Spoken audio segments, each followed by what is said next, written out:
So, Okay, so I think maybe on behalf of the PUSaKO or other organization, you will say something. No. I think you are ready on behalf of CAUS and every other organization that support this event. So Professor Susi already enough to say something rather than me. Okay. Okay. Can we start, Professor Cooper? Yes, we can start. Okay, thank you. So I talk about 50 minutes.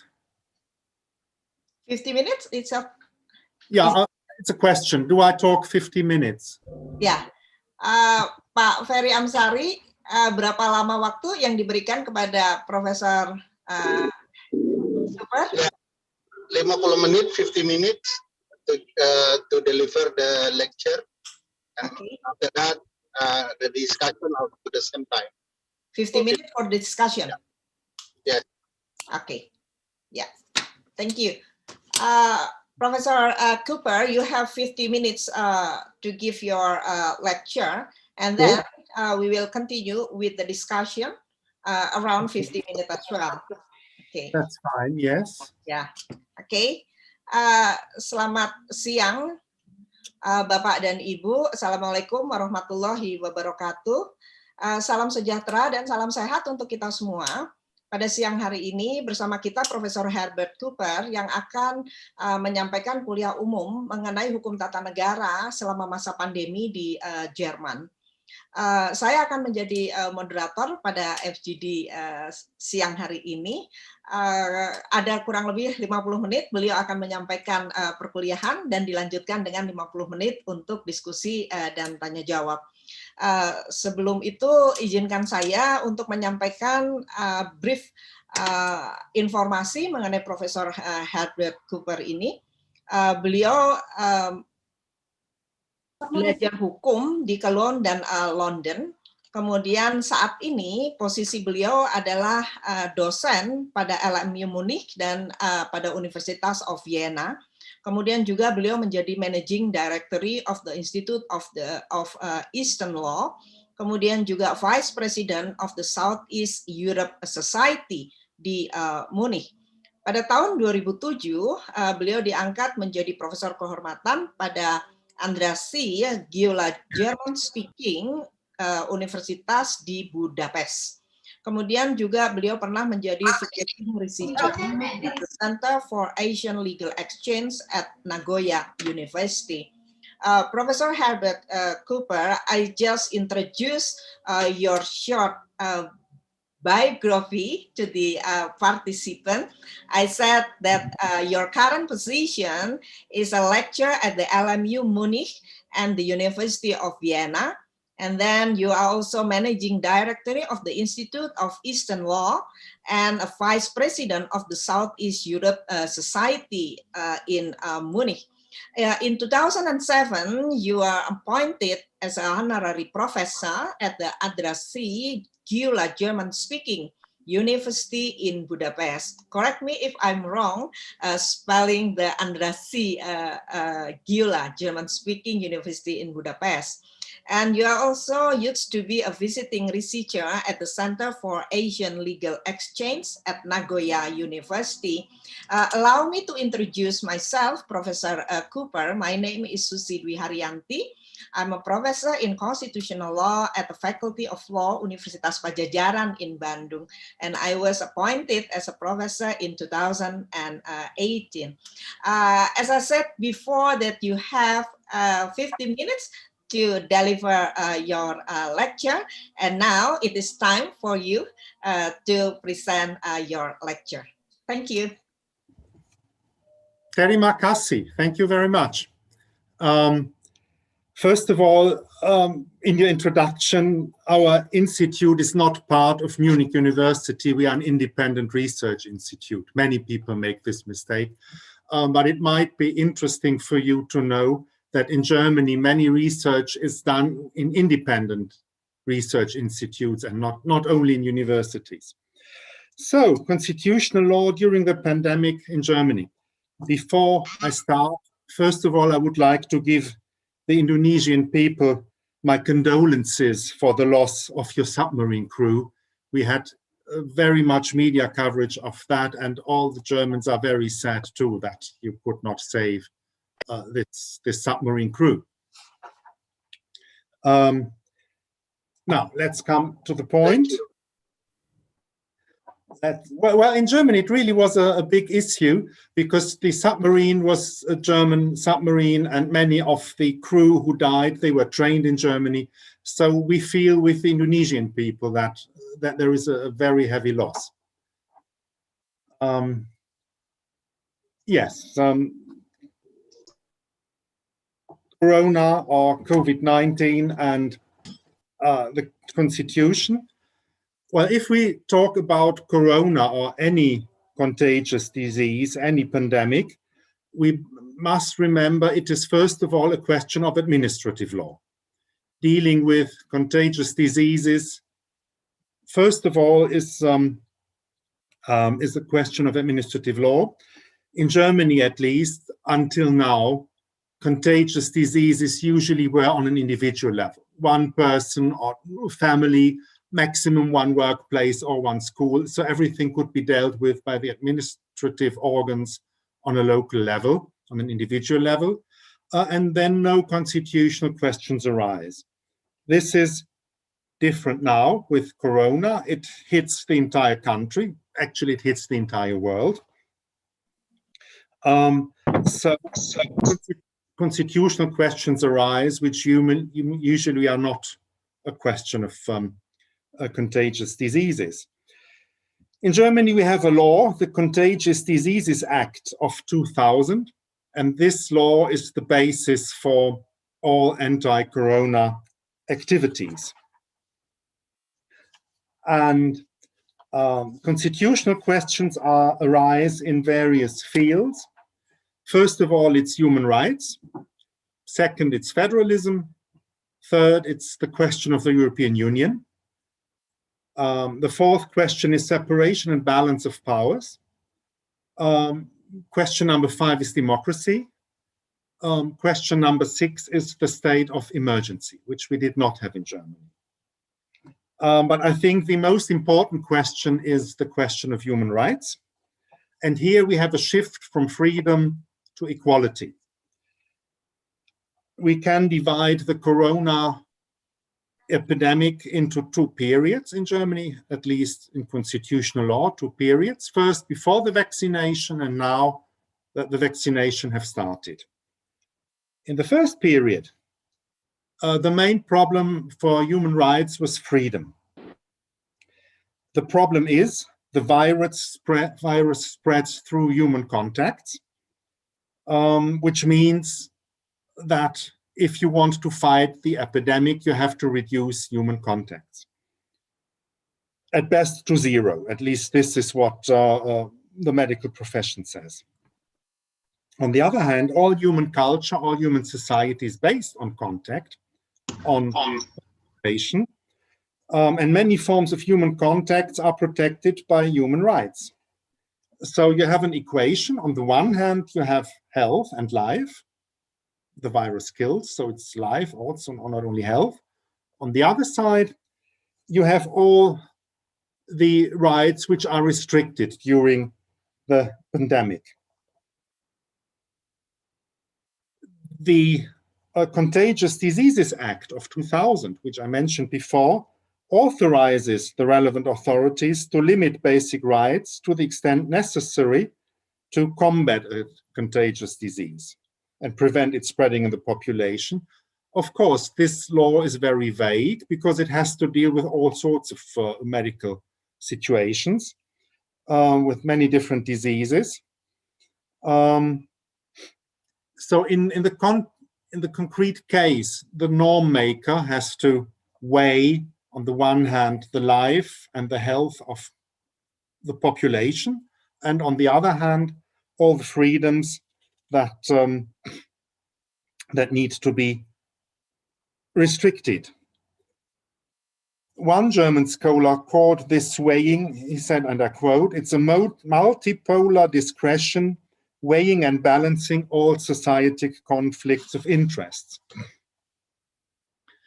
So it's a very, very delicate process in weighing how many freedom do we have to take away to protect health and life. The main problem being that there is no knowledge. We have very little knowledge about the virus, especially when it started. The virus was new, nobody knew nothing. And now we have a bit more knowledge and can be a bit more relaxed, but still, basically, knowledge is lacking. And the lawmaker is entitled to take this no knowledge situation into account. This is what the Federal Constitutional Court said so, also administrative courts said so, when controlling the limitations of freedom due to health protection, then the courts have to take into account that the knowledge about the virus is very low and that the executive is acting in a field of no or only little knowledge. This needs to be taken into account. Well, I think in Germany, the same rights were limited than in Indonesia or everywhere else. It's the gatherings were banned, which is a limitation of the freedom of assembly, of religion, of personal autonomy. Traveling is restricted, which is a restriction on the freedom of movement. People were not allowed to visit their weekend houses in the countryside, which is an infringement of property and freedom of movement. The personal contacts were very heavily restricted, they still are. You are not really allowed to meet persons beyond your own household. This is a limitation of the rights of personal autonomy and family life. Shops and similar things were closed down, except for food shops and pharmacies. This is an infringement of property, of freedom of profession.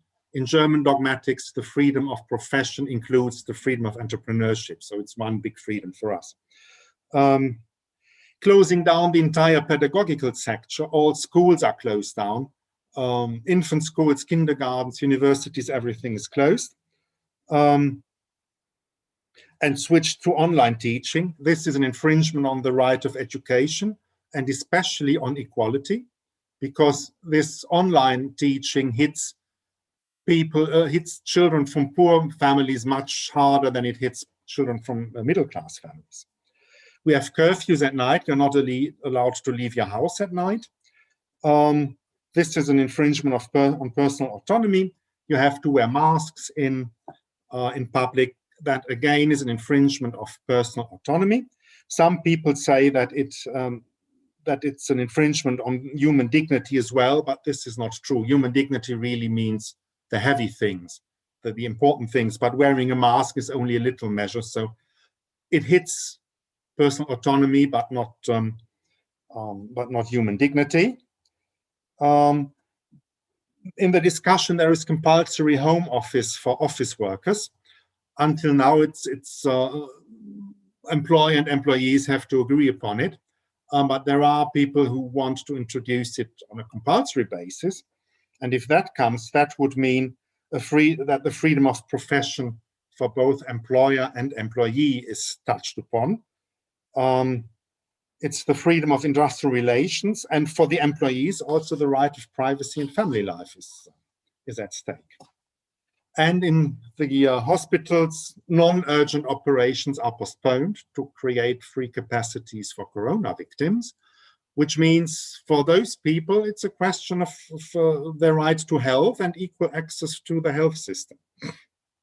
Well, on the other side of all these restrictions, we have the right to health and the right to life, and the duty of the state to protect health and life. It's clear in German constitutional dogmatics, human rights dogmatics, that life and health is not only a defensive right, but the state has a duty to protect these things. The question of human rights boils down actually to the question of proportionality. In all court procedures before constitutional courts, before administrative courts, it's the question of proportionality, which is at the core of the judicial scrutiny. When I say constitutional courts, we have many in Germany. Actually, we have 17, not only one, because we are a constitutional system. So I use not only administrative courts, but also constitutional courts in plural, because we have so many of them. Usually the point of reference for a proportionality test is the individual. Is the individual hit by a restriction in an unproportional measure as compared to the benefit which this restriction is to achieve? With Corona, where everybody is hit in a way, this focus has shifted. It's usually not whether one individual is limited in an unproportional way, but whether society on the whole is limited in an unproportional measure. This again is something quite new for German courts, but so far I think they have dealt with the situation quite well. In the first wave in early 2020, most people agreed that drastic measures need to be taken. Most people agreed that those restrictions should be very strong because nobody knew anything. There was no knowledge, fear was high. But now we have a more differentiated discussion in Germany because we do have more knowledge about how infection ways go and who can infect whom and who cannot. So this led to a more differentiated discussion. Right now, we have three aspects which are very heavily debated. First is the freedom of assembly. There are every day in Germany demonstrations against Corona restrictions. There are people who say there is no Corona, or there are other people who say Corona is not dangerous. And they, Professor Cooper, can I make a summary of your early presentation? Yes. Yes. Okay. Please. Okay.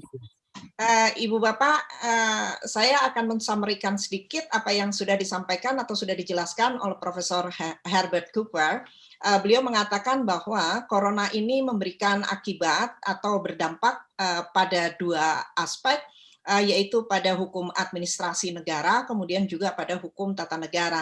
Tadi hukum administrasi negara, beliau menjelaskan ada aspek-aspek yang berkaitan dengan bagaimana penutupan yang dilakukan oleh pejabat-pejabat administrasi negara yang mempunyai dampak dari perspektif hukum administrasi negara.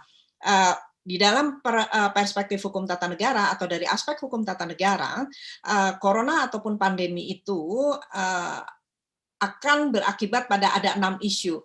Isu yang pertama adalah yang berkaitan dengan hak asasi manusia, kemudian yang kedua berkaitan dengan federalisme, kemudian isu yang ketiga berkaitan dengan isu di Uni Eropa, kemudian yang keempat isu yang berkaitan dengan pemisahan kekuasaan, kemudian yang kelima berkaitan dengan demokrasi, dan yang keenam berkaitan dengan penggunaan emergency law.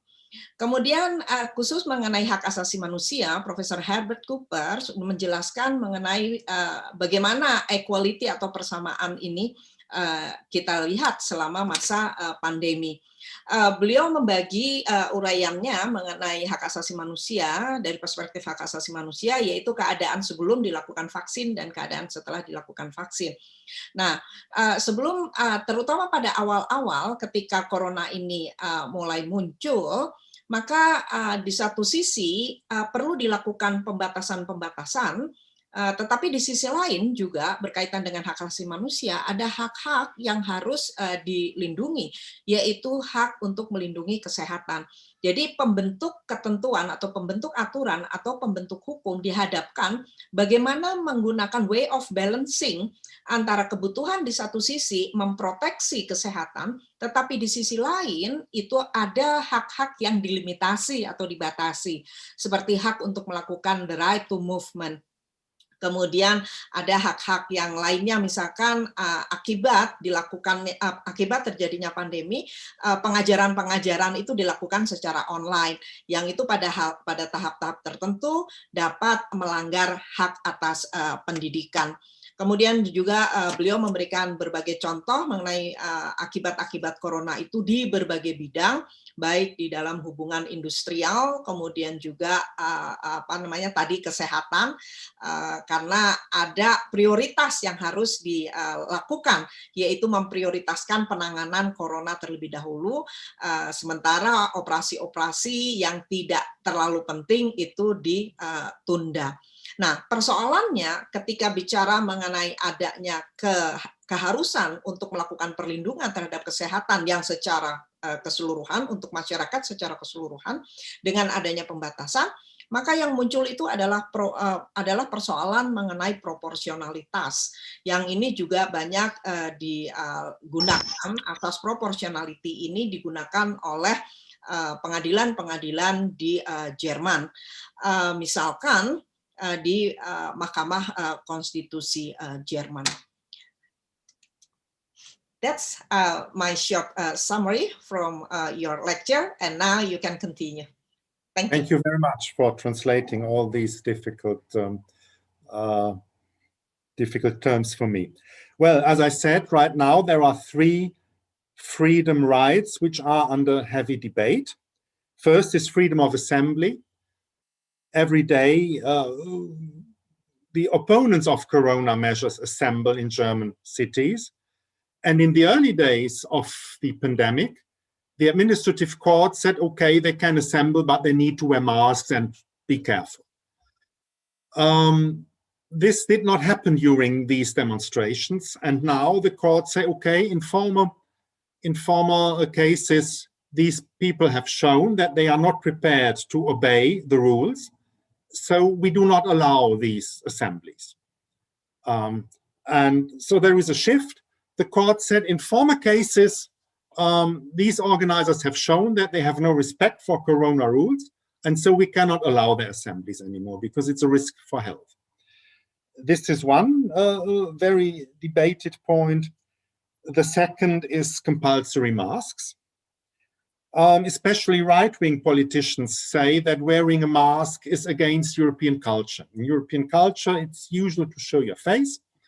And this argument is usually linked with anti-Islamic arguments. They say it's the Muslims who cover their face and we're Europeans and we should not do it. So we have a very strange discussion there, but I think we have idiots everywhere in the world. The third point is curfew at night. You are not allowed to leave your home in places where infection rates are high. And there the discussion is this proportion, is it effective at all? Do curfews help fighting back the pandemic? And here we have many different court decisions. Some administrative courts say, yes, it is efficient, usually in big cities. Other courts, usually in the countryside, say it's not efficient because if there are villages, why have a curfew? So here the court decisions in a way reflect regional diversity and different conditions of life in the city and in the countryside. But the discussion is still ongoing, especially since we have a new curfew which started on the weekend. So this discussion is a very heavy one. And the last point, which is under discussion in the field of freedom, is the method of how measuring infection rates. So far, all restrictions relate to the so-called incidence value, which means how many new infections you have within 1 week on 100,000 persons. This is usually the point of reference for all restrictions, and many people say this is the wrong criterion. We should much rather look at the free capacity in the hospitals. If the hospitals are full, we should act. If they are not so full, we can allow more freedom. But the courts say in a situation of little knowledge, then the government and the authorities have the so-called evaluation prerogative. So lawmaker and administration, they are free to evaluate the situation on little knowledge. The courts are not cleverer, the courts are not smarter, so it's for the lawmaker and the executive to decide, and the courts cannot scrutinize this. This is what we have been calling for a very long time, the evaluation prerogative of the executive or of the lawmaker, depending who is acting. Which means that in a situation of little factual knowledge, the courts have to accept what the lawmaker or the executive make of it, unless it's obviously not to the point. So in sum, I would say we have instruments to deal with the limitations of freedom rights. Our dogmatic,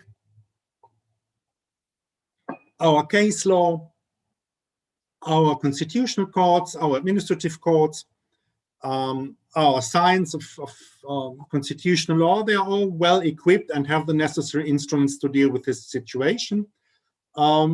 Basically, we deal with it on the basis of proportionality.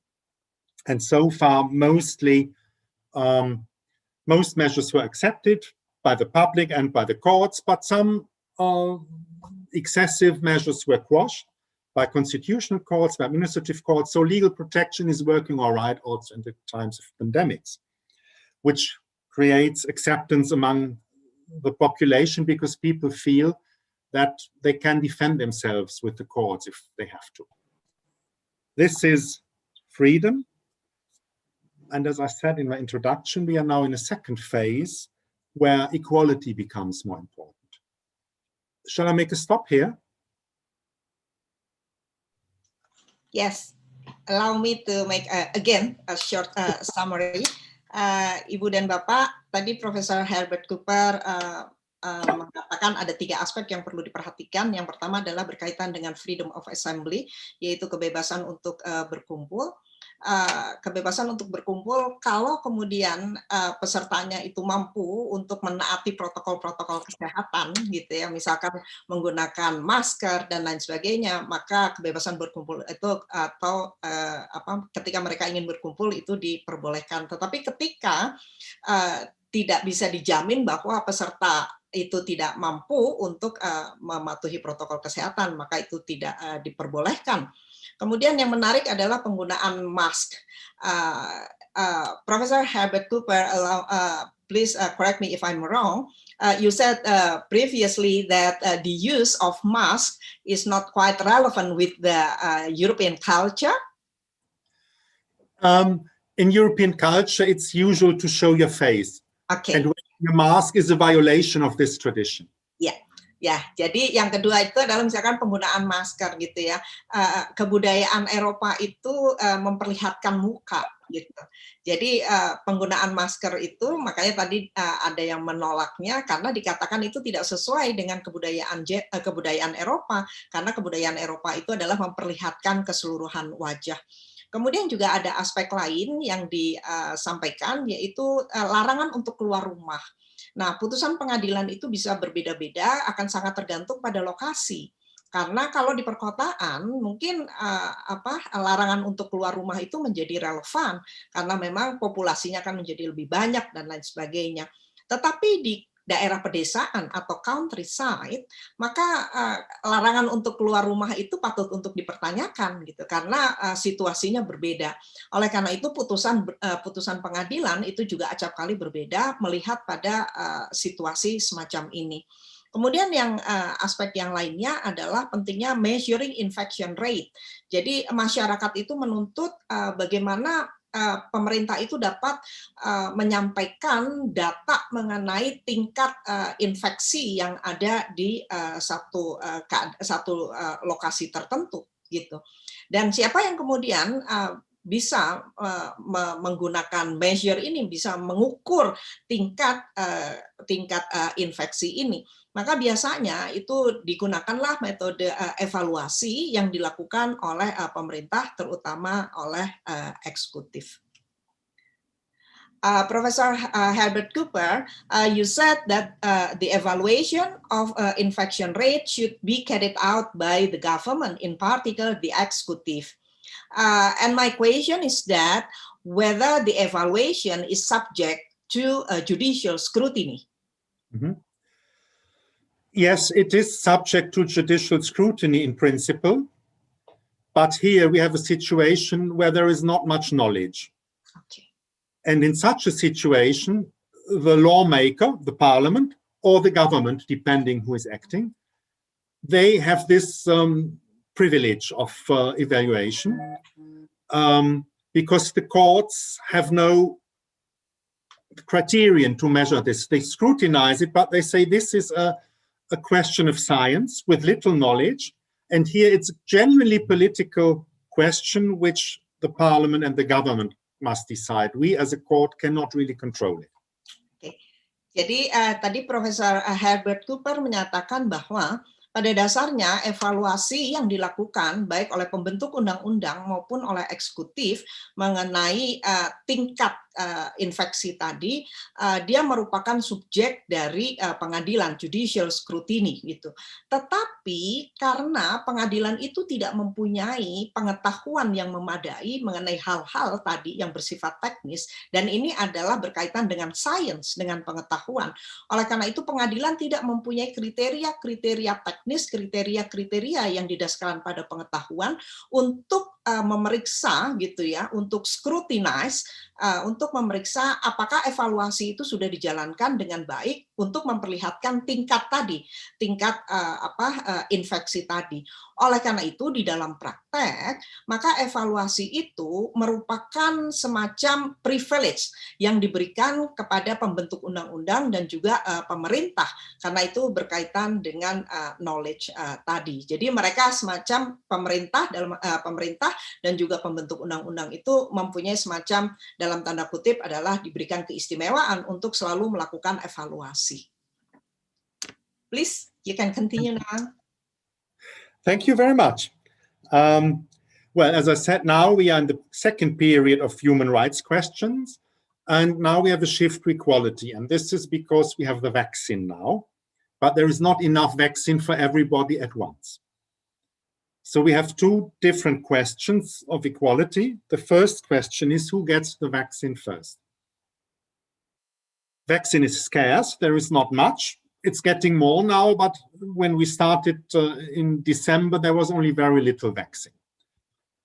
So what to do? Who gets vaccine first? The law says government is to decide who gets it first, but then government itself did not decide it. We have several bodies which gave advice. It's the German Ethic Council.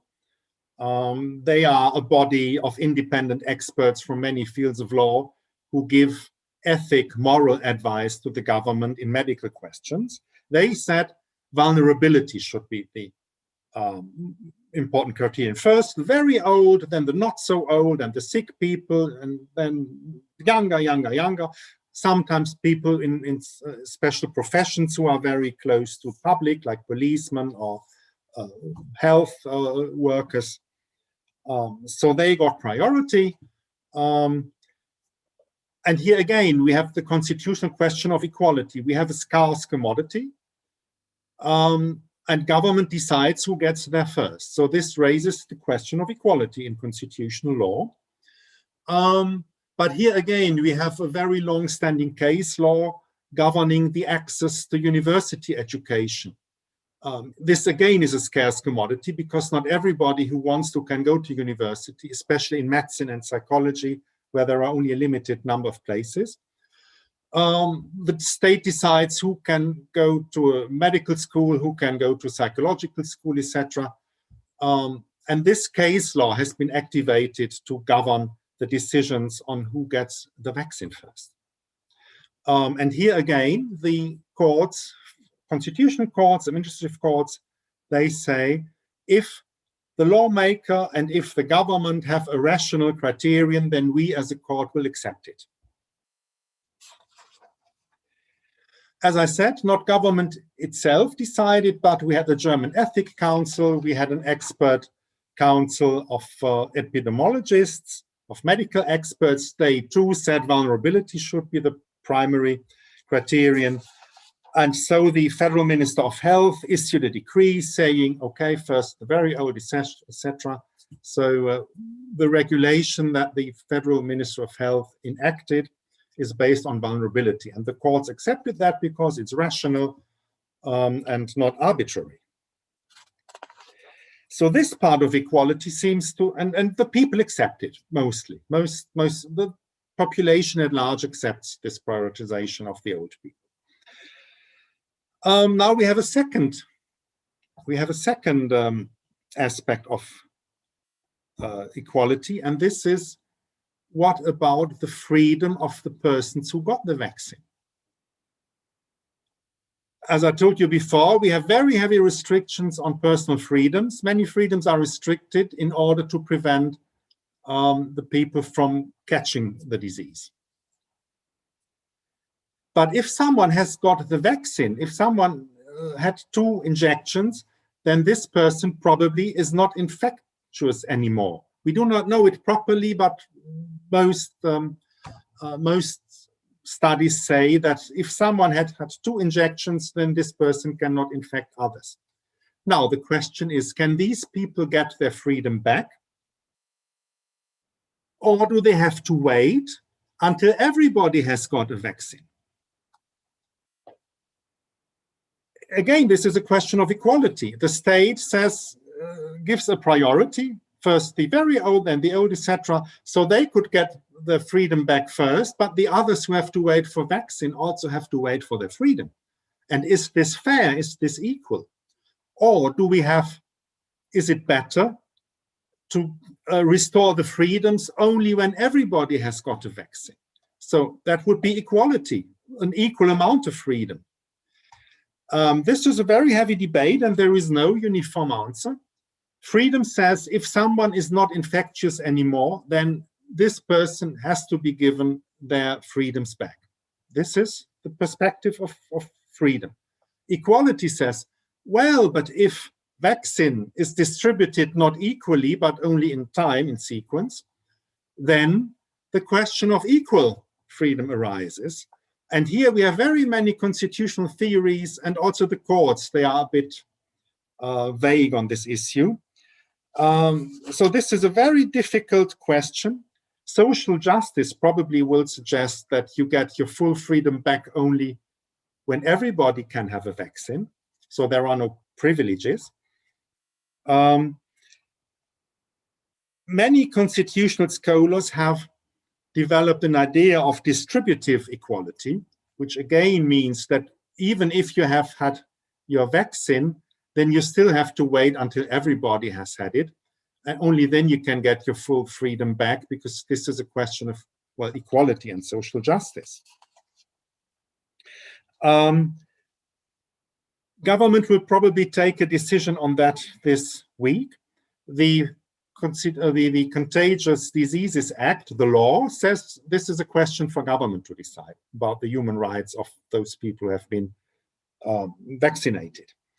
Government will probably take a decision this week, but it's a transitional problem. We think that in June, at latest in July, everybody who wants to have an injection can have an injection. But for this transitional period, we have this problem of distributive equality.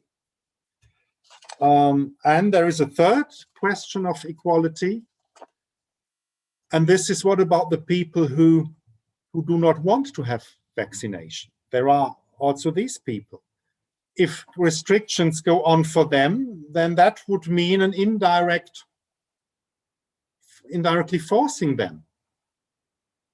Vaccination as such is voluntary. You're not forced to get a vaccination if you don't want to.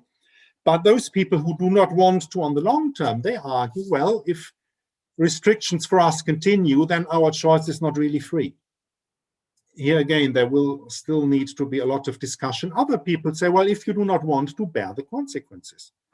And this would be my position too. If you take a free decision, then you have to bear the consequences, because freedom without responsibility is no freedom. And if your free decision is not to take a vaccination, then you have to bear the consequences. You cannot put the consequences on society, but you have to wear them. This is part of freedom. So as human rights aspects of freedom, I think we can deal with satisfactorily. The questions of equality raised now that there is vaccine, they are still open, and there is very heavy discussion underway. So I think I'll make a break here. Okay, thank you. Selanjutnya, Profesor Herbert menjelaskan mengenai aspek persamaan, aspek equality gitu ya. Ada beberapa pertanyaan yang berkaitan dengan aspek equality ini. Yang pertama adalah, siapa yang akan mendapatkan vaksin untuk pertama kalinya? Ada banyak perdebatan, kemudian pemerintah dibantu oleh badan etik yang terdiri dari beberapa ahli yang memberikan pertimbangan kepada pemerintah untuk menetapkan siapa saja yang dijadikan prioritas untuk menerima vaksin. Misalnya apakah orang-orang tua terlebih dahulu yang diutamakan. Pengadilan mengatakan bahwa sepanjang pemerintah mampu untuk memberikan rational kriteria yang rasional, apalagi setelah mendengar pertimbangan dari badan etik tadi, maka pemerintah dapat menentukan siapa yang mendapatkan vaksin untuk pertama kali. Kemudian pertanyaan yang kedua yang berkaitan dengan apakah orang yang sudah divaksin tersebut kemudian dapat mendapatkan kembali freedom-nya, mendapatkan kembali haknya gitu ya. Nah, maka ini apakah mereka kebebasan yang mereka miliki itu setelah mereka divaksin bisa nggak kembali gitu. Kemudian bagaimana dengan yang belum divaksin? Apakah kebebasannya itu berarti kan kebebasannya belum bisa kembali kepada mereka. Nah, jadi ini lagi persoalan yang berkaitan dengan equality gitu. Jadi bagi mereka yang belum mendapatkan vaksin, artinya mereka kan harus hold dulu gitu ya freedom-nya atau hold kebebasannya untuk dapat dilaksanakan lagi. Nah, ini persoalan yang berkaitan dengan equality tadi gitu. Oleh karena itu, kemudian doktrin muncul untuk menanggapi isu-isu tersebut, yaitu doktrin mengenai social justice dan doktrin mengenai distributive equality. Kemudian aspek yang ketiga atau persoalan ketiga yang disampaikan oleh Profesor Herbert Cooper adalah bagaimana dengan orang yang nggak mau divaksin? Apakah orang itu bisa menentukan bahwa orang itu bebas untuk memberikan pendapatnya gitu ya, atau dia mau divaksin atau tidak mau divaksin? Maka Profesor Herbert Cooper mengatakan bahwa oke, kalau misalkan orang tersebut tidak bersedia untuk divaksin gitu ya, karena itu berkaitan dengan kebebasannya, maka dia harus menerima konsekuensinya. Oleh karena itu, ketika kita bicara mengenai freedom, maka itu harus juga bicara mengenai responsibility. Jadi kalau misalkan dia tidak mau divaksin, karena atas dasar freedom, atas dasar kebebasannya, untuk tidak dipaksa untuk divaksin, maka dia harus menerima konsekuensinya. Gitu. Apa konsekuensi-konsekuensi yang harus dilaksanakan atas putusan dia tidak bersedia untuk divaksin? Dan itu adalah bentuk dari tanggung jawab dia. Gitu. Okay, Professor Herbert, you can continue. Yes, thank you very much. Now I would go to federalism. Federalism means that there are two layers of statehood. First, there is the federation, and we have 16 federal states below. First, below. And both levels have state quality. This is the special trait of federalism. So the question when Corona arises, when Corona came, the question arose, level is better to fight Corona. Should we fight it on federal level or should it be the federal states? The law, this Contagious Diseases Act of 2000, it's a federal law, but it says that the federal states, the federal state governments are the competent bodies to fight contagious diseases. Until now, that was okay because epidemics only were on a local level. So the state governments are the proper level to deal with this so far. But now we have a nationwide, worldwide pandemic. And then the question arose, well, are the federal states the proper level? At first, in the first months of the pandemic, it actually was the federal states which enacted regulations on the basis of this federal law, meaning that in each and every of the 16 federal states, we had different rules. They were similar, but in the details, they were different. At that period, many people said, okay, that's fine. Some regions have high infection rates, other regions have low infection rates, and the federal states can respond to this better than the federation can. Because federal states, they are regional, they can see what happens in their territory, so it's better than that the federal states do it. Then when the second wave came in October, November, the public opinion changed. And people said, oh, we have different rules everywhere. And not only every federal state makes its own rules, but also every city, every district. And nobody knows anymore which rule applies where, because we have a patchwork of many different rules. And so public opinion said the federation should make the rules and they should apply nationwide so that people know what is allowed, what isn't, what can they do, what can they not do. But still, the pandemic situation is still very different. There are areas with very high infection rates. There are other areas with low infection rates. And there are still people who say we can respond to this better if we put decision-making on a low level. The states, even lower, the districts, the cities, because they know what's happening in their territories. The law was not changed. Our federal chancellor, Mrs. Merkel, she said at the beginning of the pandemics, we will not centralize competencies. The federal states are fine. So we leave the law as it is, and federal state governments, they should be in charge. But then when the second wave started and people saw that it's not enough, then we had a very strange development and a non-constitutional body developed. The main decision-making was made in a conference of the 16 heads of government of the 16 federal states, plus the federal chancellor, the head of government of the federal government. So 17 persons, head of government of the federation, Mrs. Merkel, and 16 chiefs of the federal states, they made the rules. They had video conferences every second week, sometimes every week, and they made the rules. Formally, they can do the heads of government of the federal states can do so because this federal law on public health allows them to do so.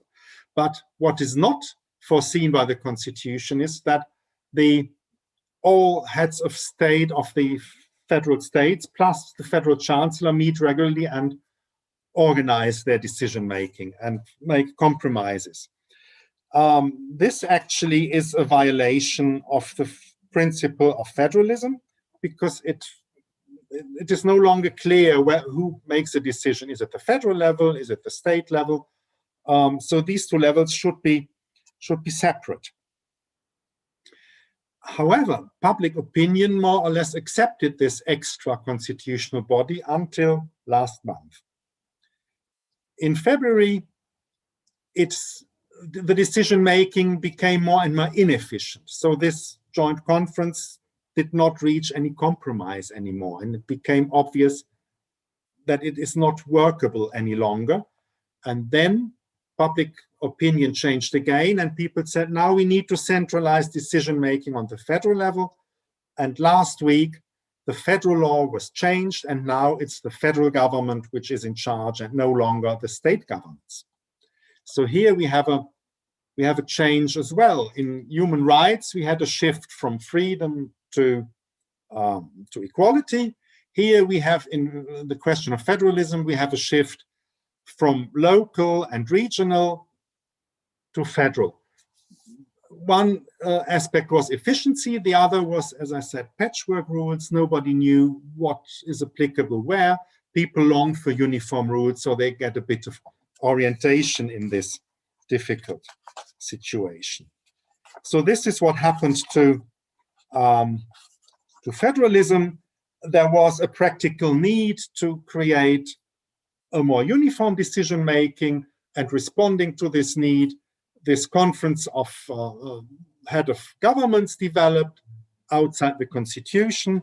It was accepted as long as it worked. Now that it does not work any longer, the law was changed and now the federal government has more power. So this is what happened to constitutionalism. And I think the question of regional or centralized decision-making is a very urgent one in Indonesia as well. So I make a break here. Okay, thank you. Aspek kedua yang dijelaskan oleh Profesor Herbert itu adalah aspek federalisme. Sebagaimana kita ketahui bahwa Jerman itu adalah sebuah negara federal, satu pemerintahan federal, dan di bawahnya ada 16 negara bagian. Nah, pertanyaannya pada waktu corona masuk ke Jerman, siapa yang harus menangani corona ini? Apakah pemerintah federal ataukah pemerintah negara bagian? Karena corona itu ada juga pada tingkat lokal gitu ya, bukan hanya di tingkat nasionalnya, tetapi banyak juga yang di tingkat lokal. Maka kemudian ada pemikiran bahwa pemerintah negara bagianlah yang akan mengurusi atau akan melaksanakan tugas-tugas dan wewenangnya berkaitan dengan corona ini. Dan akibatnya ada aturan-aturan yang berbeda-beda antara satu negara bagian dengan negara bagian yang lainnya. Kemudian diketahui bahwa ternyata corona itu menyebar ke seluruh negara Jerman. Oleh karena itu sekitar bulan Oktober dan bulan November mulai muncul bahwa yang lebih berperan seharusnya adalah pemerintah federal dibandingkan dengan pemerintah negara bagian gitu.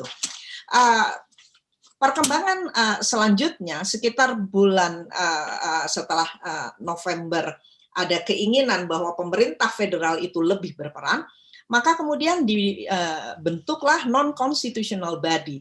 Jadi dibentuklah semacam lembaga yang terdiri dari 16 pemimpin dari negara bagian itu plus 1 kanselir Jerman. Dan lembaga ini berwenang untuk membuat aturan, dan banyak sekali hal yang dikompromikan di dalam kelembagaan itu dalam rangka menangani corona tersebut.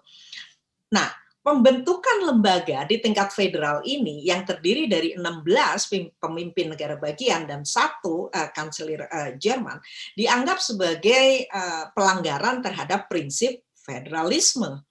Oleh karena itu, kemudian meskipun masyarakat itu bisa menerima keberadaan lembaga ini sampai dengan bulan lalu, gitu ya. Nah, setelah itu kemudian masyarakat mulai berpikir bahwa untuk mengatasi COVID ini sebaiknya dilakukanlah sentralisasi dalam rangka untuk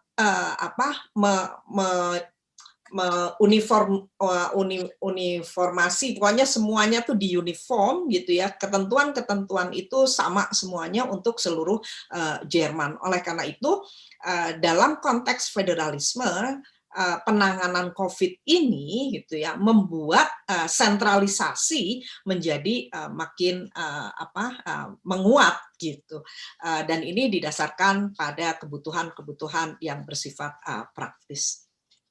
Okay, that's my brief summary. Thank you very much. It's already quite late, so I will not talk about European Union. That does not have many constitutional implications. So I would go to the separation of powers and the balance of powers. Germany is a parliamentary system. Both the federal level and also the federal states, they are parliamentary systems. And that means that parliament should be the center of political life. As I said before, fighting the pandemic is mainly a task of the executive. State governments, now it's more the federal government, and parliaments are usually left aside. And this is a very severe constitutional problem for Germany, because, as I said, we are a parliamentary system and relevant decisions should be made in parliament. Practice so far was the state governments and the federal government, they took their measures and afterwards informed parliament in the sense of the Contagious Diseases Act. The law allows them to do so. But this federal law on diseases, it's made for local outbreaks which are over in a week or two. If you put then power into the hand of the executive, it's okay. But now we have a nationwide pandemic lasting more than a year. And here we have to ask questions about the separation of powers and the balance of powers. First, it was only the opposition members of parliament who said parliament has to be included into the decision making. Now it's even government MPs who said it's not possible that only the governments take all the decisions. We as parliaments need to be involved. And there is a second aspect, again, human rights. We have in Germany what we might call an essential questions doctrine, meaning that essential questions of the limitation and of human rights need to be taken by parliament. Government cannot do it. It has to be done by parliament. And the limitations of human rights we have right now, they are really very heavy. And so far they were done by the executive power, by the governments. And our long-standing case law with this essential questions theory says these decisions should be taken by parliament and not by government. In every crisis, government or the executive power is in the foreground. This is natural.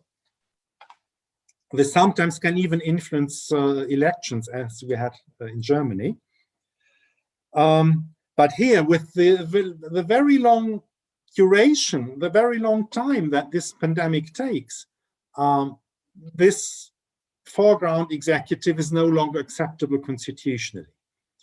Parliaments need to be involved more, especially the federal parliament. The parliaments in the federal states, they are used to being quite unimportant, but on the federal level, the parliament, that should be involved more. And here again, the amendment to the Federal Contagious Diseases Act, which was adopted last week, this amendment of the law that somewhat strengthens the federal parliament, but still this is an unsolved problem that parliament has been pushed aside and government is too much in the center of anti-corona activities. So we have a very an unconstitutional situation with government being too important and parliament being too unimportant. So this is about separation of powers. I make a break here. Karena waktunya mulai mendekati akhir, Profesor Herbert Cooper tidak akan membahas aspek Uni Eropa. Beliau langsung ke pemisahan kekuasaan dan balancing power. Jadi separation of power and balancing of power. Jerman merupakan sebuah negara dengan sistem parlementer, namun pada masa pandemi ini tampaknya eksekutif menjadi lebih dominan karena eksekutiflah yang menentukan berbagai aturan, termasuk yang tadi pembatasan-pembatasan kekuasaan dan lain sebagainya. Pada masa awal-awal bahwa eksekutif bertindak lebih dominan itu merupakan satu kondisi yang dapat diterima. Tetapi karena pandemi ini sudah berlangsung lama, setahun lebih, oleh karena itu kalangan oposisi di parlemen mulai menghendaki bahwa parlemen harus lebih berperan. Terutama apa? Terutama dalam hal pembatasan kekuasaan, pembatasan hak asasi manusia. Pembatasan-pembatasan hak asasi manusia itu haruslah dibuat di dalam aturan-aturan yang diputuskan oleh parlemen. baru-baru ini dilaksanakan perubahan terhadap salah satu undang-undang, yaitu undang-undang tentang contentious law, Professor Herbert Cooper. Sorry? The amendment of the contentious law. Contagious diseases law. Oh, contentious diseases law. Jadi perubahan terhadap undang-undang, gitu ya, undang-undang mengenai penyakit yang berbahaya. Dan perubahan ini dilakukan dalam rangka memperkuat dari fungsi parlemen tersebut. Okay, you can continue. Yes, thank you very much. My second last point is democracy. The most important question in democracy is what to do with elections. During the pandemics, we have had several elections, parliament elections in several federal states, some local elections in some federal states. But this problem was solved very well because in Germany, we have a long tradition of voting by letter. Traditionally, you can either go to the cabin or you can send your vote by letter. This is a very old tradition in Germany. And when the pandemic came, the elections switched to letter only. But because we have had this tradition for a very long time, this was not much of a problem for the election authorities. So they sent everybody the election papers and the people sent it back by mail, by letter. So even in the pandemic, we could continue to have elections. The problem is political campaigning. Usually political campaigning is made in the streets. The candidates go to the streets, meet people, go to their houses. This, of course, is impossible in the time of pandemic. They had to rely on social media, which is not the same. And especially the small parties, they are a victim of this because they usually depend more on personal contact to voters.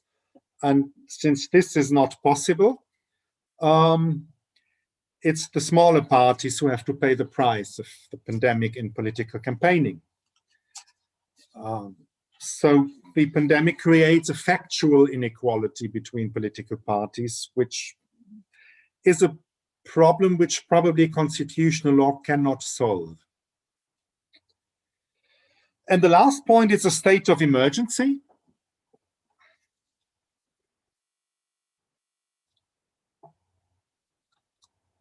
In Germany, we did not have a state of emergency because we did not have to. Usually, a state of emergency has three consequences. It allows the limitation of human rights. But in Germany, we could do that on the basis of the contagious diseases law, on this federal law on healthcare.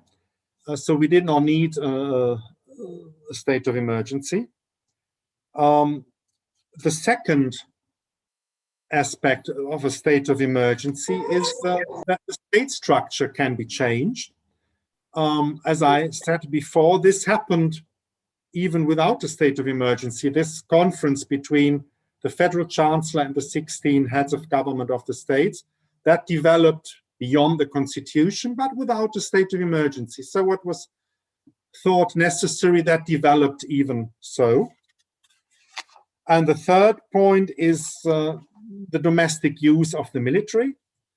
And here the German constitution says that in case of natural disasters, and that includes a pandemic, in case of natural disasters, you can use the armed forces for domestic purposes, even without a formal state of emergency.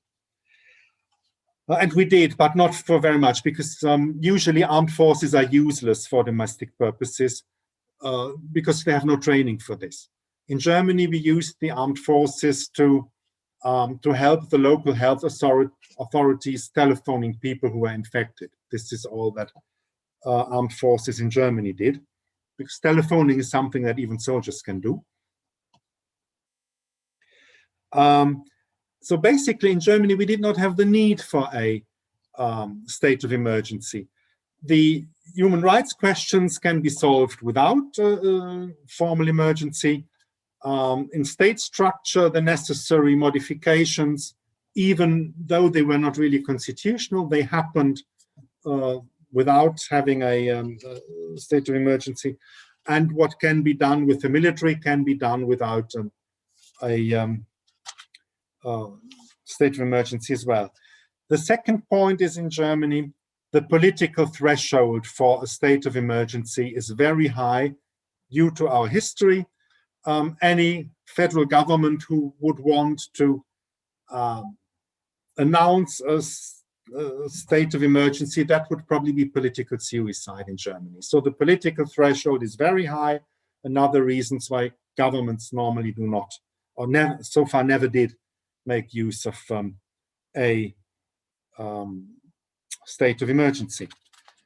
Well, some concluding remarks.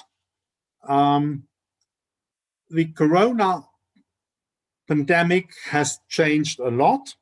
The limitations of basic rights, of human rights, they are extreme. Ever since the end of the Nazi dictatorship, we never had limitations of human rights to such an extent, but the public accepts it mostly because people see it's necessary to preserve their health. The trust in the state has remained. Trust in state traditionally is very high in Germany, and this has not really changed during Corona, only in the last 2 months when authorities seemed very clumsy with distributing the vaccine, then trust in the state dropped a bit. But in general, Germans have a very high degree of trust in their state, and this was preserved during Corona even. And also the trust in democracy has remained. There is open criticism. The courts quash excessive decisions. The media are still free, and they discuss the pro and con sides of all measures taken. Of course, we have a fair amount of conspiration theorists who think that it's aliens or reptiles or whoever are behind this this pandemic. But usually, the very large part of the German public deals with this pandemic in a rather rational way. So does the political life, and so the trust of the people in democracy has remained as well. There may be criticism of one or the other politician, but the trust in democracy has remained. So even we have very heavy limitations of human rights, which we have never had before since the end of Nazi dictatorship. But people go on living. There is no constitutional crisis, and this is perhaps the main lecture, the main lesson of this pandemic, that constitutional and political life in Germany is so stable that it even survives the heavy measures that the pandemic makes necessary. Thank you very much. Thank you. And this is my last summary before we continue to the question and answer session. Ibu dan Bapak, beliau menjelaskan mengenai aspek demokrasi dan juga mengenai keadaan bahaya. Mengenai demokrasi, pertanyaan paling penting itu adalah berkaitan dengan pemilu, karena pemilu itu juga dilaksanakan baik pada tingkat state. Kemudian juga yang berkaitan dengan pemilu adalah mengenai metode-metode kampanye, karena tidak mungkin lagi mengumpulkan atau menggunakan metode-metode kampanye seperti pada pemilu-pemilu sebelumnya. Oleh karena metode kampanyenya berbeda, antara lain dengan menggunakan media massa, maka muncul juga persoalan-persoalan mengenai kondisi unequal di antara partai-partai politik. Bagaimana partai politik itu bisa menggunakan media-media sebagai sarana kampanye mereka. Kemudian yang berkaitan dengan emergency, keadaan bahaya. Menurut Profesor Herbert Cooper, Jerman tidak perlu menyatakan negara dalam keadaan bahaya. Ada 3 konsekuensi ketika negara itu dinyatakan dalam keadaan bahaya. Yang pertama adalah pembatasan terhadap hak asasi manusia. Nah, pembatasan terhadap hak asasi manusia di Jerman masih boleh atau masih dimungkinkan dengan berlakunya atau masih dimungkinkan oleh undang-undang mengenai penyakit menular tadi, yaitu law on contagious disease law. Jadi undang-undang mengenai penyakit menular. Jadi berdasarkan undang-undang ini, hak asasi manusia dapat dibatasi. Kemudian konsekuensi yang kedua yaitu mengenai kemungkinan adanya perubahan struktur pemerintahan. Dan konsekuensi yang ketiga itu adalah penggunaan militer dalam level domestik. Oleh karena ada 3 konsekuensi tersebut, maka Jerman mengatakan tidak perlu negara dinyatakan dalam keadaan bahaya. Dan sebagai penutup, Profesor Herbert Cooper mengatakan bahwa pandemi ini membawa perubahan yang sangat besar di Jerman. Namun dengan perubahan-perubahan tersebut, maka kepercayaan kepada negara dan kepercayaan kepada demokrasi itu masih dapat berjalan dengan baik. Kenapa? Karena ternyata pengadilan masih berfungsi dengan baik, yaitu dibuktikan dengan adanya beberapa putusan yang dikeluarkan oleh pemerintah itu dibatalkan oleh pengadilan. Kemudian media-media itu juga masih dapat melakukan kritik, artinya media masih dapat melakukan fungsinya dengan baik. Dan sebagai emphasis gitu ya, strong conclusion, beliau mengatakan bahwa Jerman tidak mengalami krisis konstitusi, meskipun telah terjadi perubahan yang demikian besar, tapi no constitutional crisis happen in German. Demikian Ibu dan Bapak summary ringkas dari kuliah yang disampaikan oleh Profesor Herbert Cooper. Dan sekarang kita masuk pada sesi tanya jawab.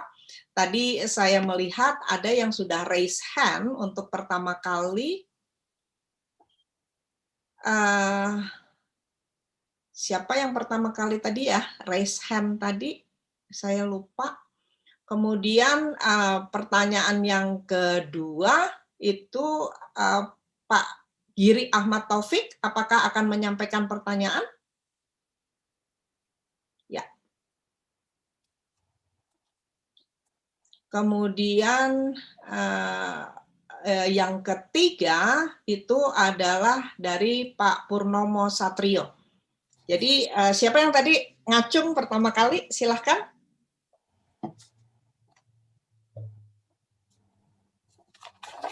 Oke, kalau belum, silahkan Pak Giri, akan mau disampaikan langsung kepada Profesor Herbert Cooper. Okay, thank you, Prof. Susi, for the opportunity. Good afternoon, Professor Cooper. I just want to ask about in German constitutional law. So we have unique. It's not actually unique. It's a very common in unstable democratic country like Indonesia. We are recently a young democratic country. So the government has, especially Jokowi, has passed a controversial law that many consider that only benefit for his economic political interests. So he has been using a pandemic as justification to pass that law, and this particular law has not been deliberate considerably. It only been deliberate very short without any meaningful participation from the citizens.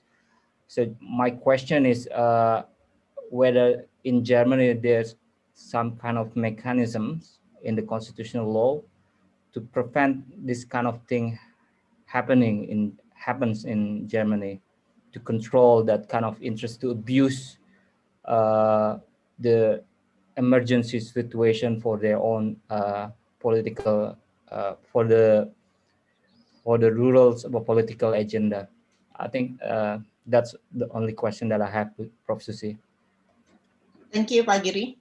Professor Cooper, you can answer if you like. Yes. Difficult question. Thank you very much.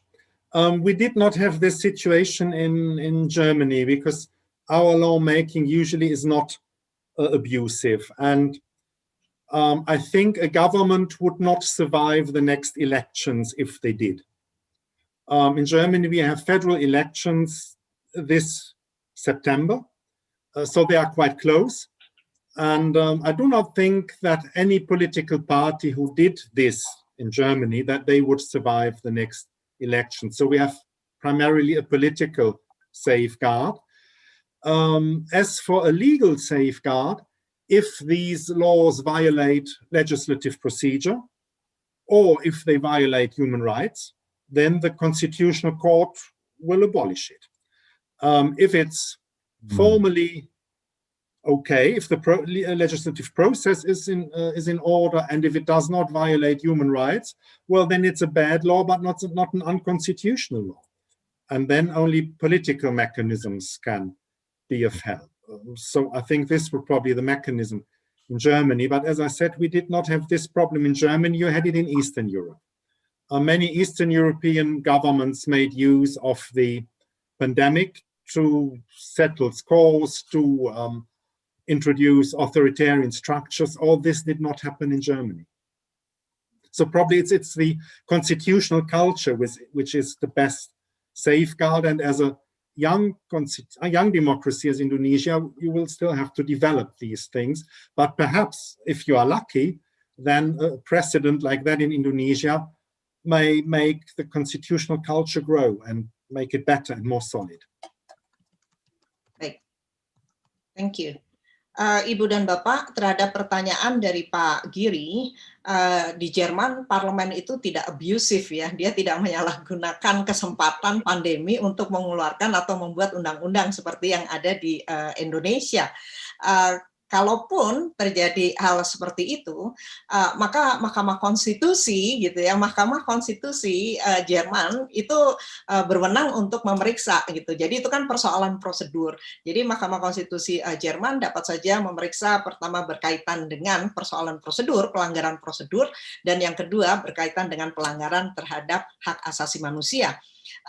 Kecenderungan untuk penyalahgunaan itu justru terjadi di Eropa Timur gitu ya, dilakukan oleh Parlemen Eropa Timur, dan untuk sebuah negara demokrasi yang masih muda, maka menurut Profesor Herbert Cooper disinilah pentingnya mengenai budaya konstitusi atau budaya konstitusi, constitutional culture. Demikian jawaban ringkas dari Profesor Herbert Cooper. Selanjutnya saya melihat ada Mas Purnomo. Mas Purnomo, apakah akan menyampaikan secara langsung? Boleh, Prof. Terima kasih. Walaupun saya mungkin juga akan membacakan apa yang saya sudah tuliskan. Oke, silahkan. Thank you, Prof. Susi, for the opportunity, teman-teman sekalian. Dear Professor Herbert, my name is Purnomo, and I'm one of the election organizer in East Java Province. So I'm really interested with your point about the elections. As you might know that the Bavarian elections in Germany used to be our reference to conduct the local elections in 2020. So when you said about the elections in Germany, it's give me some point of interesting point for me. You was mentioned about the inequality that occurs among the political parties during the elections, during the pandemic. I really hope that you can elaborate it more, considering we don't know when this pandemic will over, and Indonesia will conduct our national and local elections at the same years in 2024, and will prepare it relatively in 2022. Thank you, Professor. Thank you, Prof. Susi. Assalamualaikum warahmatullahi wabarakatuh. Waalaikumsalam. Okay. Yes. Thank you. Very important question. The Bavarian elections, they were entirely by letter. So people did not have to go to a cabin, but could send their vote in a letter, and that was okay in a situation of pandemic. We had other elections in some federal states, parliamentary elections in some federal states, where the situation of pandemic made it possible to have both ways. So people could go to cabin, or they could go by letter. And in the pandemic, more people vote by letter than usually. But as I said, we have had it for many decades. So the election administration knows how to organize elections by letter because we have always had it. Other countries tried to imitate Germany, but they had no tradition, and so the administrative organs did not really know how to organize an election only by letter. So it helps if you have already traditions in this. The equality of the parties, it's a factual inequality, not a legal inequality. Usually political campaigning is done on the streets. The candidates go into the city centers, meet many people, talk to them, go to their houses. And this is impossible in the time of pandemic. So this channel of communication is no longer there, and that hits the different parties differently. If a party has mostly old voters, then these voters are lost because they cannot be reached via social media because old voters do not use it. The parties that address young people, especially in the big cities, they have not much problem because there the social media can be a substitute. This is why there is a factual inequality. The old channels of communications in political campaigning no longer work because they are forbidden. They would mean personal contact. In the pandemic, that does not work. But we do not know how to remedy this situation because it's not an equality in law, it's an equality in facts. And we do not really know what to do about that. This is not really a major issue in the political debate. Of course, the parties who lose influence due to this different campaigning, they say we should find a solution, but the other parties say, oh, well, it's factual and what can we do? But it is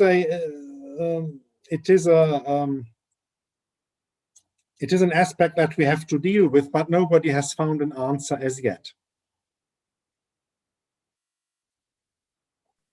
Okay, Professor Herbert, Pak Purnomo asked about what do you think, because Indonesia has a upcoming simultaneous election, I think the government and the parliament decided it will be carried out in 2024, ya Pak Purnomo ya? Tahun 2024 ya? Iya, Prof. Yeah. So the parliament and the president decided that the simultaneous general election will be held in 2024. But many people think that it is much better to conduct in 2022 ya, Pak Purnomo. Many people suggest the lawmakers to make it in separate years. The locals elections in 2022 or in 2026, and the national elections will conduct in 2024. And the issue is in Indonesia, when we're conducting local national elections, we need to verify the parties that able to be the participants, to be the peserta. What is peserta ya, Prof ya? Participant? Participants. We need to ensure that the voters were eligible by visiting the voters one by one to their visit their homes. So what I take from your presentations, Professor Herbert, the reality in Germans were more about the campaign, and it's more related on the fact, the case on the practical level and not in the norm level, if I'm not mistaken. Thank you. Yes, right. Ya, jadi tadi jawaban dari Profesor Herbert, pemilihan umum yang dilakukan di Bavaria itu berhasil karena pemilihan umumnya menggunakan surat suara yang dikirimkan letter gitu. Jadi orang itu tidak datang ke bilik suara. Beberapa negara mencoba untuk melakukan hal yang sama seperti di Bavaria, tetapi negara-negara tersebut tidak berhasil karena memang tidak mempunyai tradisi melakukan pemilihan umum dengan dengan surat suara yang dikirimkan lewat pos tadi. Nah, di Jerman itu memang persoalannya adalah pada persoalan kampanye tadi, karena partai-partai politik itu sulit untuk mendatangi gitu ya, mendatangi terutama orang-orang tua. Sementara untuk yang muda-muda, mereka karena yang muda-muda itu kan punya sosial media dan lain sebagainya, jadi lebih mudah gitu dijangkau oleh partai-partai politik. Oleh karena itu isunya tadi inequality, tapi bukan inequality menurut di dalam hukumnya, tetapi inequality by fact gitu. Jadi berdasarkan fakta-fakta yang tadi orang-orang yang tua itu sulit untuk diraih oleh partai politik gitu. Oke, silakan. Tadi saya melihat di kolom chat ada Mas Lutfi Widakdo. Silakan Mas. Thank you so much, Prof. Susi. Apologize, I live in a quite distortions voices because I live in like a village in my area. However, I have a very simple questions about because I work for a court in Indonesia. My question is related to the court performance. If in Germany, probably you can explain for us a little bit about the performance of the court, because in Indonesia, actually in my court, Indonesian Constitutional Court, we have to. I don't want to make a statement that related to COVID pandemic-19, but actually we have a problem in finishing the cases, especially we're not related to the COVID pandemic, because of course we will have to prioritize the case, but we have also the local election cases, but some people try to feel that the court performance is not quite good. But what about in Germany? Thank you, Prof. Susi.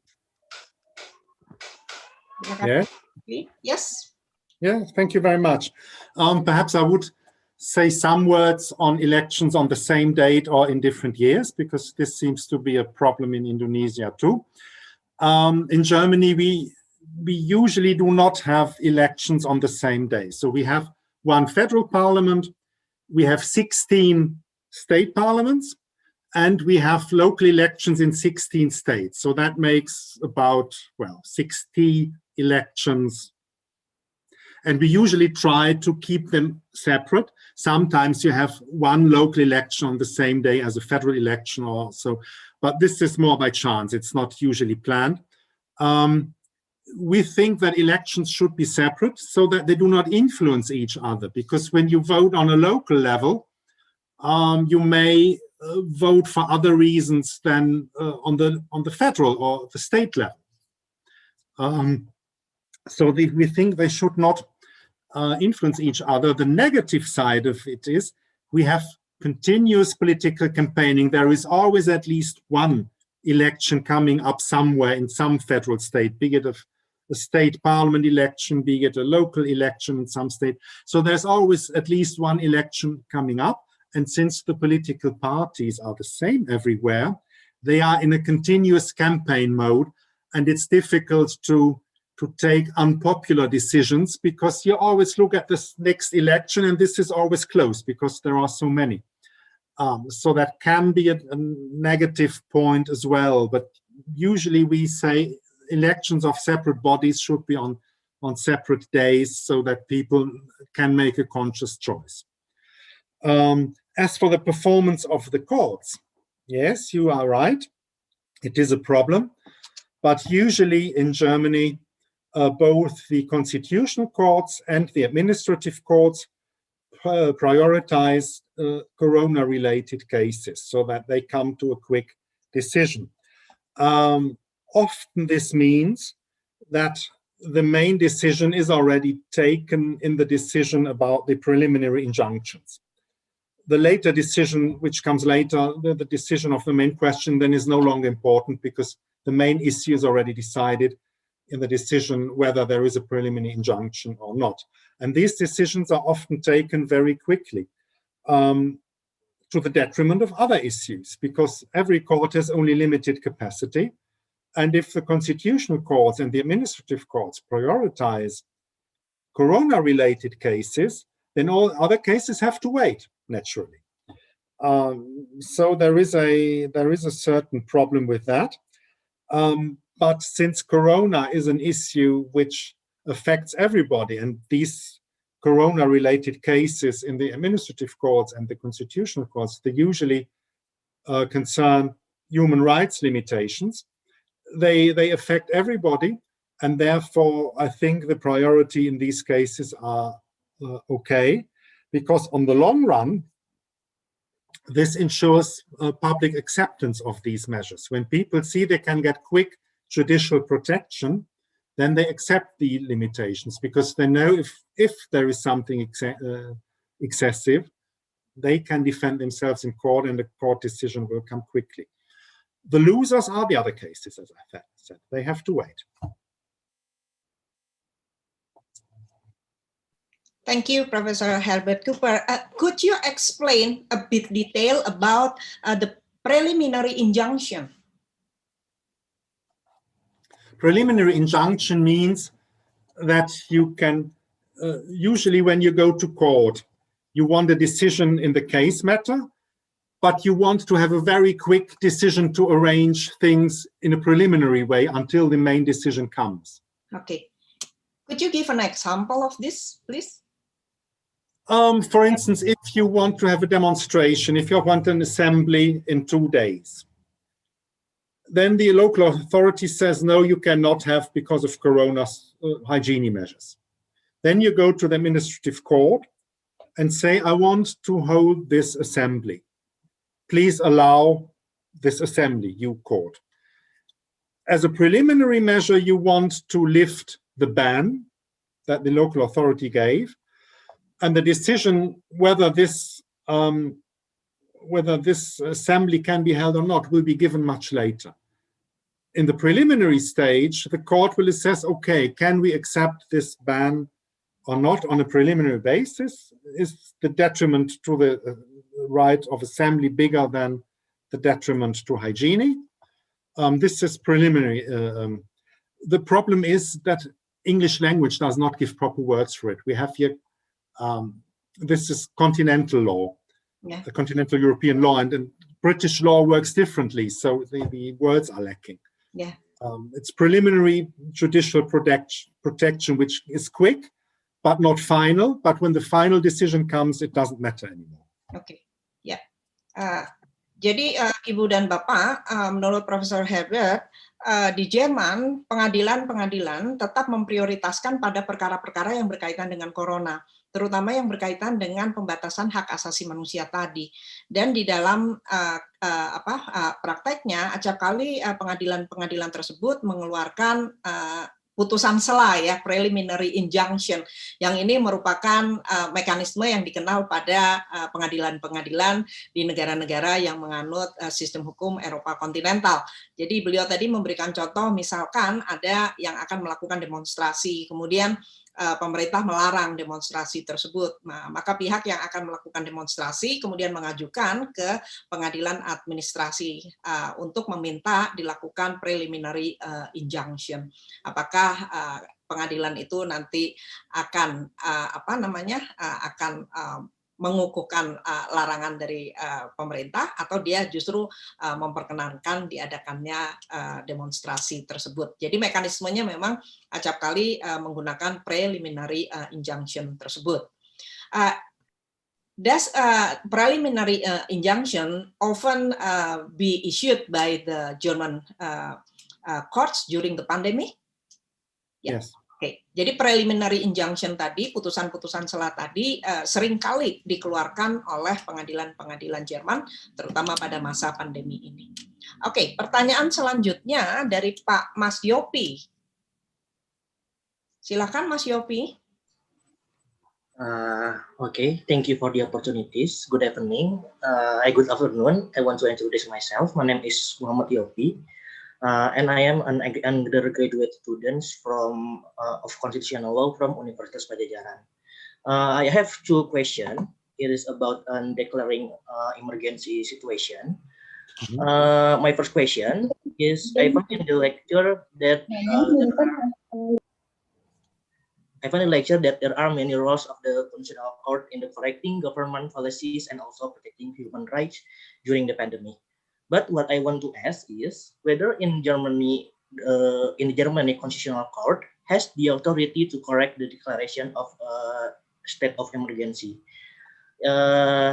Yes, Germany had not declared a nationwide state of emergency in order to combat the pandemic.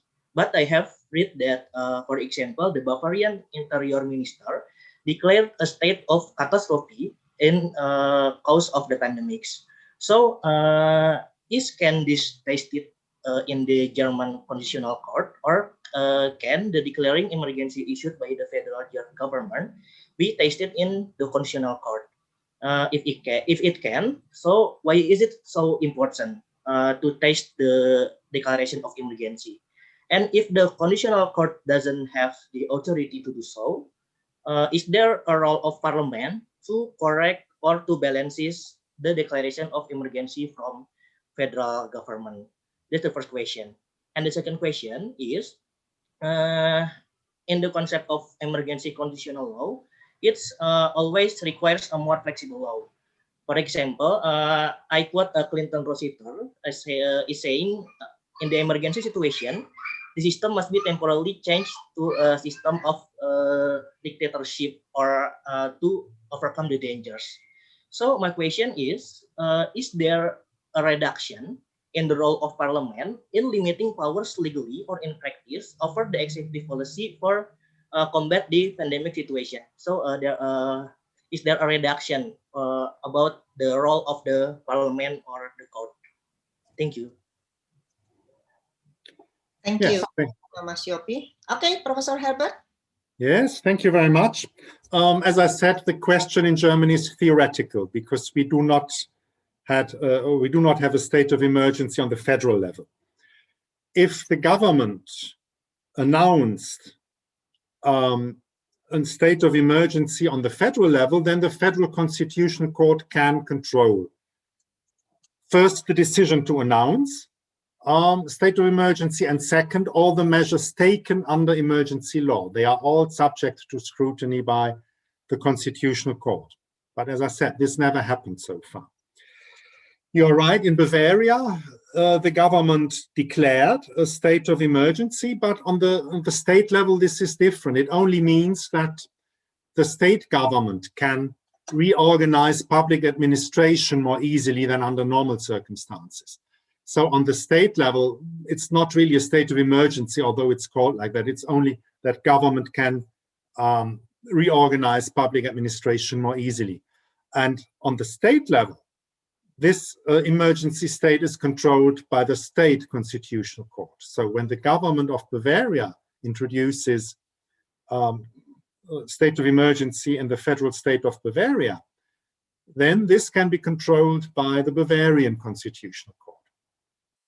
But as I said, if it's declared on the state level, then it has no implications for human rights, because these are governed by federal law and their state law cannot change anything. It's only about public administration in the federal state. So it doesn't really matter much. The German rules on an emergency state are very far from a dictatorship.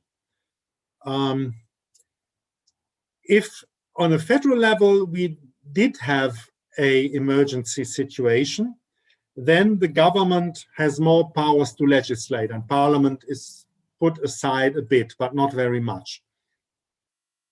So the German rules are very cautious, which is rooted in our past, because we did not want to repeat the Nazi dictatorship.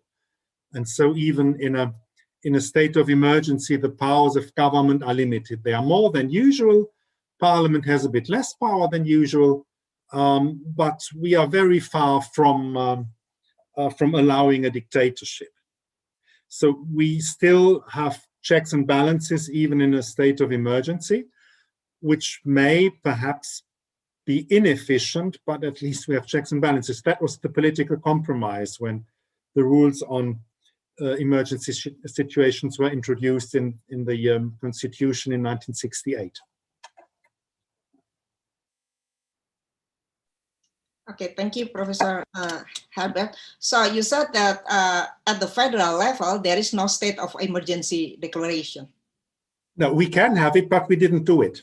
Oke, jadi pada tingkat federal, maka negara itu dapat saja dinyatakan dalam keadaan bahaya, tetapi mereka tidak melakukan itu, gitu ya. Biasanya keadaan-keadaan bahaya itu dilakukan pada tingkat negara bagian, dan jika itu dilakukan, maka itu menjadi subjek dari kontrol Mahkamah Konstitusi negara bagian tersebut. Gitu.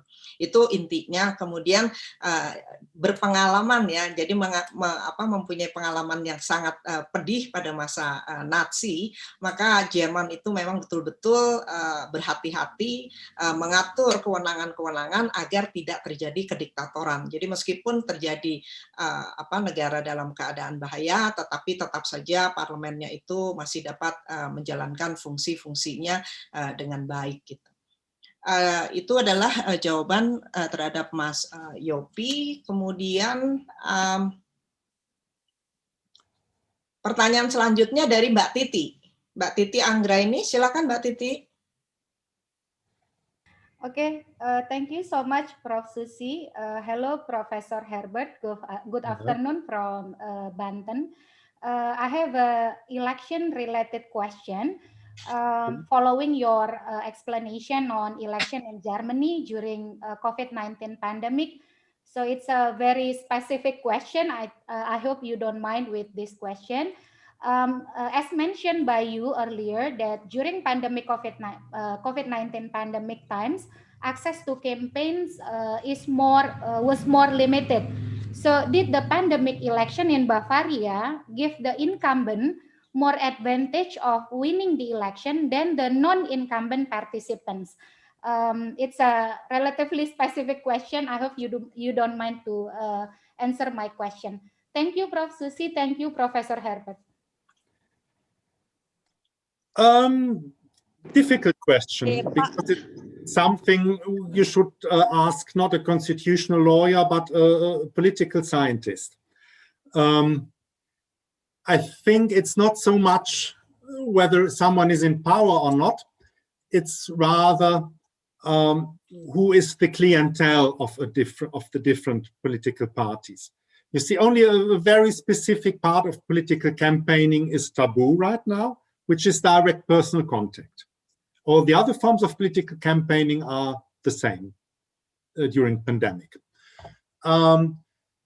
So those parties suffer most, who rely most on personal contact, and these are usually the parties who address older voters.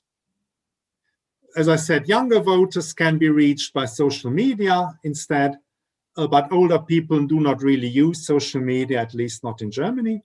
So it's not so much whether someone is in power or not, it's more which party addresses which clientele. And if you have a clientele which can only be addressed on the streets, then this party is the loser. This is the extreme right wing and the extreme left wing parties usually. Okay. Profesor Herbert mengatakan sebetulnya pertanyaan Mbak Titi ini lebih bisa didekati dari ilmu politik dibandingkan dengan dari hukum tata negara. Jadi persoalan pemilihan umum di Jerman itu sebetulnya tidak berkaitan dengan apakah orang itu sedang memegang kekuasaan atau tidak, tetapi bagaimana partai-partai politik itu dapat menggunakan media-media kampanye untuk keberhasilan partainya. Sebagaimana tadi disampaikan, partai-partai politik itu lebih mudah meraih kaum muda gitu ya, kaum milenial, karena mereka terbiasa menggunakan sosial media. Tetapi partai-partai politik itu menjadi agak sulit meraih kaum senior, kaum tua, lansia, karena pada dasarnya atau pada umumnya kaum lansia ini tidak menggunakan sosial media. Jadi itu yang terjadi. Ini menarik ya teman-teman. Begitulah perbedaan yang ada atau isu yang berbeda gitu ya di Jerman dengan di Indonesia. Kalau di Indonesia pemilihan umum pada masa pandemi ini memang acap kali dikaitkan dengan mereka yang sedang memegang kekuasaan, karena yang memegang kekuasaan bisa menggunakan berbagai macam cara gitu ya untuk mendapatkan keuntungannya. apakah dengan bansos lah atau dengan kebijakan-kebijakan populis lainnya gitu. Tetapi isu ini ternyata tidak dijumpai, tidak menjadi isu utama di Jerman. Justru isu utama di Jerman itu adalah bagaimana menggunakan media-media kampanye secara maksimal agar dapat meraih voter gitu untuk memberikan suara. Demikian, ada lagi yang mau ditanyakan? Ada lagi yang mau ditanyakan, teman-teman, Ibu, Bapak, adik-adik, mahasiswa? Okay, so I think there is no more question, Professor Herbert. And we almost approach to 5 o'clock in the evening in Indonesia. And because of now a fasting month for Muslim people in Indonesia, and we have to prepare for buka puasa in bahasa, or break the fasting. And again, on behalf of the committee, allow me to introduce some of the organizations that support our webinar discussion. First of all, the organization of the Constitutional and Administrative Law Society, and then PUSaKO, Pusat Studi Konstitusi, the constitutional research study of Universitas Andalas, and then the Indonesian Association of Comparative Law, Pusat Kajian Konstitusi dan Pemerintahan, or the Center for the Constitutional Studies, Constitutional and Government Studies of Universitas Muhammadiyah Yogyakarta, and then Sekolah Tinggi Hukum Indonesia Jentera, School of Law of Jentera in Indonesia, dan Pusat Studi Hukum dan HAM Fakultas Hukum Universitas Erlangga, the Center for Legal and Human Rights Studies of Universitas Erlangga, and then Pusat Studi Anti Korupsi Fakultas Hukum Universitas Mula Warman, the Center for the Anti-Corruption Study of Universitas Mula Warman, and then the Pusat Studi Otonomi Daerah dan Desa Fakultas Hukum Universitas Mula Warman, the Center for Autonomy, Local Autonomy and Village Study of Faculty of Law Universitas Mula Warman. That's the 8th organization, that's the 8th academic organization in Indonesia that supported each other in order to make this evening discussion possible. Again, on behalf of the committee, I would like to say thank you to Professor Herbert Cooper for a very excellent lecture, try to explain about the constitutional law in German during the pandemic era. I believe that Professor Cooper lecture today will give us a very broad paradigm on how the constitutional law in other countries dealing with the pandemic era. And again, I would like to reiterate what Professor Herbert said previously, that there is no constitutional crisis in Germany during the pandemic era. And we do hope that this constitutional crisis will not ever happen also in Indonesia. Thank you, Professor Herbert Cooper. Nice to meet you. And I would like to say thank you for all participants, for all very constructive discussion, and for all challenging question that you raised during this evening discussion. And I'd like to ask Mang Ferry Amsari to conclude or to close this discussion. Yeah, thank you, Prof. Susi.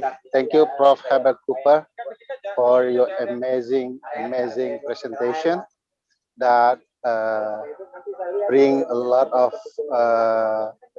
knowledge for us in Indonesia. And also thank you, Prof. Susi, for translate all the lecture for us, and we can understand what Professor Herbert Cooper explained to us this evening. Again, Prof. Cooper, as you promised that you probably someday will come to Indonesia, we will invite you for that future plan, and we can discuss with Professor Susi and other professor in Indonesia about Indonesian constitutional law, European constitutional law, and especially German constitutional law. And actually, we do have like one meeting per year for constitutional law expert in Indonesia. Probably someday you can come and give some lecture in that event. And also, I would like to tell to the audience, to the participant, that Professor Cooper already put his criticize about Indonesian constitutional law on Constitutional Court Journal of Constitutional Court of Indonesia.